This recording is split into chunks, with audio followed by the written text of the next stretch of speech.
दोस्तों नमस्कार। दोस्तों, आपको इस देश की राजनीति से घृणा आएगी, आपको इस देश के सियासतदानों से घृणा आएगी।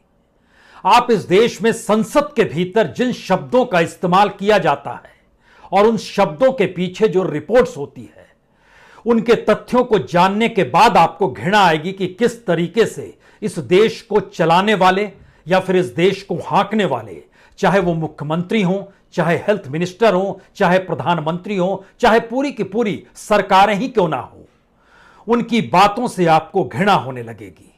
क्योंकि किसी भी देश के भीतर में मौत को लेकर सियासत होती नहीं है, मौत को लेकर लोगों की संवेदनाओं के साथ खिलवाड़ होता नहीं है। लेकिन भारत के भीतर जब इस सवाल को संसद के भीतर यह कहकर उछाल दिया गया कि 4 लाख से ज्यादा मौत कोविड से जरूर हुई, लेकिन एक भी मौत ऑक्सीजन की कमी से नहीं हुई है, तो आपके जहन में हो सकता है दिल्ली के भीतर अस्पतालों के बाहर कैसे मौत हो रही थी, सब कुछ आंखों के सामने रेंगने लगे।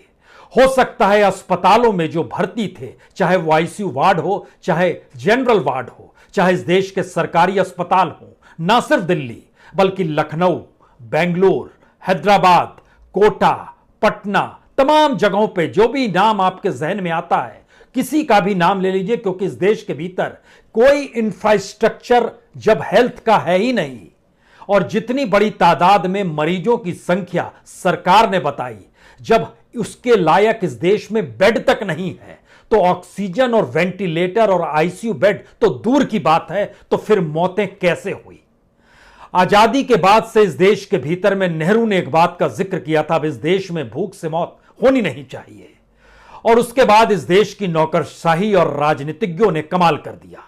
भूख से मौत इस देश में कागज पर नहीं होती है, क्योंकि भूख जब लगती है तो उसके बाद शरीर के भीतर कई ऑर्गन फेल हो जाते हैं।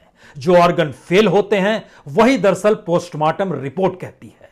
तो ऑक्सीजन की कमी भी जब होने लगी तो उसके बाद किसी का ब्रेन डेड हो गया, किसी को हार्ट अटैक आ गया, किसी के शरीर के कई ऑर्गन एक साथ फेल हो गए। और उसके बाद पोस्टमार्टम रिपोर्ट जो लिखी गई उसमें कहीं भी ऑक्सीजन की कमी का जिक्र नहीं था। लेकिन हर राज्य ने देखा, हर मुख्यमंत्री ने देखा, हर राज्य के हेल्थ मिनिस्टर ने देखा और सेंटर ने भी देखा। दिल्ली का नजारा तो दिल्ली की आंखों के सामने लगातार रेंग रहा था, लेकिन फिर भी संसद में कहा गया एक भी मौत ऑक्सीजन की कमी से नहीं हुई। अब आप कल्पना कीजिए, क्या इस देश के सुप्रीम कोर्ट ये कहने वालों के खिलाफ राजद्रोह का मुकदमा दर्ज कर सकती है, देशद्रोह का मुकदमा दर्ज कर सकती है?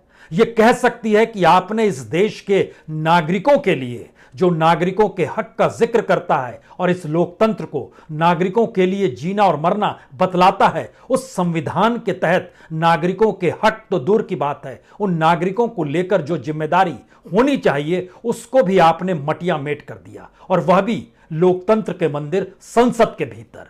तो क्या इन तमाम नेताओं के खिलाफ देशद्रोह का मुकदमा दर्ज नहीं हो जाना चाहिए? क्योंकि जो तथ्य हम आपके सामने रखने जा रहे हैं उसमें हो सकता है वाकई इसके बाद आपको घृणा आने लगे। यह कैसी सियासत है, यह कैसी सत्ता है। सुप्रीम कोर्ट के भीतर सेंट्रल गवर्नमेंट ने 183 पन्नों की रिपोर्ट सौंपी। उस 183 पन्नों में इस देश के भीतर 3,85,000 मौत जब हो गई थी, उस वक्त की यह एफिडेविट है। उसमें बहुत साफ तौर पर लिखा गया, जिन्होंने पॉइजन खा लिया, जिन्होंने खुदकुशी कर ली, जिनकी मौत कैंसर से हुई या कुछ स्पेशलाइज्ड मौतें जो हुई है, उससे हटकर तमाम मौतें सिर्फ कोविड से हुई। और उस कोविड के दायरे में कहीं से भी ऑक्सीजन का कोई जिक्र नहीं। तमाम राज्यों ने जो भी अपनी एफिडेविट तैयार की उसमें इसी बात का जिक्र किया कि पोस्टमार्टम की रिपोर्ट कहती है कि इसकी मौत उसके शरीर के किस अंग के फेल करने की वजह से हुई। और उसके बाद यह मान लिया गया कि दरअसल एक भी मौत ऑक्सीजन की कमी से नहीं हुई है।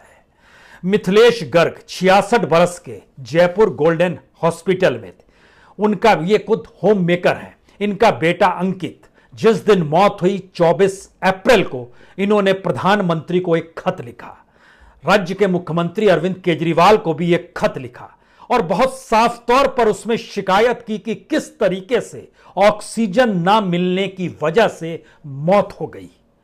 इतना ही नहीं, हम जिन नामों को आज आपके सामने पढ़ने जा रहे हैं उन नामों में लगभग 20 नाम ऐसे हैं जिन्होंने खत पीएमओ को लिखा और अपने राज्य के मुख्यमंत्री को लिखा। सिर्फ दिल्ली का मसला नहीं है, इस देश के भीतर में क्या स्थिति है। और हर ने यह सवाल उठाया, क्या इस देश में अस्पतालों की कोई जिम्मेदारी नहीं है? इस देश में हेल्थ मिनिस्टर की कोई जिम्मेदारी नहीं है? इस देश में राज्य के मुख्यमंत्री की कोई जिम्मेदारी नहीं है? और बतौर प्रधानमंत्री नरेंद्र मोदी की क्या कोई जिम्मेदारी नहीं है जब ऑक्सीजन की कमी से मौत हो रही है? क्योंकि इस देश के भीतर के पहले उन आंकड़ों को सुन लीजिए, उसके बाद हम आपको एक एक नाम भी आपको बताएंगे। इस देश के भीतर में जितनी बड़ी तादाद में वेंटिलेटर की मौजूदगी है, अगर सारे वेंटिलेटर को मिला भी दीजिएगा, जिस दौर में मौत लगातार ऑक्सीजन की कमी से हो रही थी, कुल वेंटिलेटर की संख्या है 47,481। यह हम आपको मई 2021 तक के आंकड़े दे रहे हैं, 30 मई तक। और इसी बीच में जो मौत हुई है अप्रैल और मई में, जो ऑक्सीजन की कमी से हुई है, तो देश के भीतर में एक साथ अगर सभी को वेंटिलेटर उपलब्ध करा दिया जाए, सभी को आईसीयू बेड में डाल दिया जाए, आईसीयू बेड भी इस देश के भीतर में सिर्फ 94,961, इसमें बड़ा हिस्सा प्राइवेट सेक्टर का और छोटा हिस्सा सरकारी अस्पतालों के भीतर में है। इसी तरीके से अगर सारे बेड ले लिए जाएं, सारे अस्पतालों के सरकारी प्राइवेट सारे ले लिए जाएं, तो भी उन बेड्स की संख्या इस देश के भीतर में जो आती है वो 18,99,000 की आती है। यानी सारे बेड पर आपको ऑक्सीजन उपलब्ध नहीं होगा। हम कह सकते हैं आईसीयू बेड में आपको मिल सकता है ऑक्सीजन, जिसकी संख्या 94,961 है। अब आप कल्पना कीजिए कि अप्रैल और मई के महीने में औसतन प्रतिदिन सरकार के आंकड़े बताते हैं कि इस देश के भीतर में जिन लोगों को आईसीयू बेड की जरूरत थी, उनकी संख्या लगभग 4 लाख के लगभग लगातार रेंग रही थी। उसमें से कुछ ठीक हो रहे थे, कुछ मर रहे थे, कुछ लगातार इलाज कराने की दिशा में जा रहे थे। लेकिन जब देश के पास इंफ्रास्ट्रक्चर ही नहीं, चाहे वो पब्लिक सेक्टर का हो या प्राइवेट सेक्टर, दोनों को मिला दीजिएगा। प्राइवेट से कहने का मतलब है जिनके पास पैसा होगा वही इलाज करा पा रहे होंगे। लेकिन ऑक्सीजन न मिलने की वजह से मौत हो गई, इसको जब सरकार नकार रही है तो हमें लगता है कि आज एक एक नाम को पढ़ने की जरूरत है। Goa medical college and hospital, 10 मई, एल्बर्टो एल्मिडास 75 बरस की महिला जो टीचर है और 70 साल की उनकी पत्नी जो फिलोमेना एल्मिना, उन्होंने बहुत साफ तौर पर लेटर लिखा राज्य के मुख्यमंत्री को और जानकारी दी ऑक्सीजन की कमी से मौत हुई है एल्बर्टो उनके पति की जो 75 साल के थे। दिवाकर वितुरकर, यह भी गोवा मेडिकल कॉलेज हॉस्पिटल में मई 13 को इनकी डेथ हुई। इनका एक बेटा है जो गुस्से में इस बात को लेकर, इनके खुद पिता होटल एम्प्लॉई थे, इनका बेटा खुद गुस्से में और इस बात की जानकारी देता है जब भी आप बात कीजिएगा। और इस सरकार को अब हम जिन नामों को पढ़ रहे हैं और जिन अस्पताल में इनकी मौत हुई है, जरा संवाद बनाइए। इस देश के हेल्थ मिनिस्टर संवाद बनाए, सरकार संवाद बनाए, हो सके तो सुप्रीम कोर्ट भी जाग जाए और सुप्रीम कोर्ट इनके खिलाफ कार्रवाई करे, कॉन्स्टिट्यूशन के तहत कार्रवाई करे।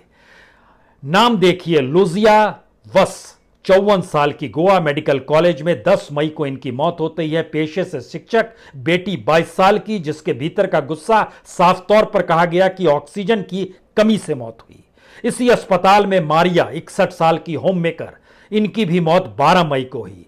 जाक्यूम फर्नांडिस, मई 13 को, जो टैक्सी सर्विस चलाते हैं, उनकी मौत हुई। इनकी बेटी है क्रेस्पी, उन्होंने बहुत साफ कहा कि यह एक क्रिमिनल एस्पेक्ट है, अपराधीकरण अपराध है ये पूरी तरीके से और इनके खिलाफ क्रिमिनल केस चलना चाहिए। उनकी बेटी क्रिस्पी ने कहा, जो जॉक्यूम 67 उम्र की जो टैक्सी सर्विस चलाते हैं, उनकी बेटी है ये।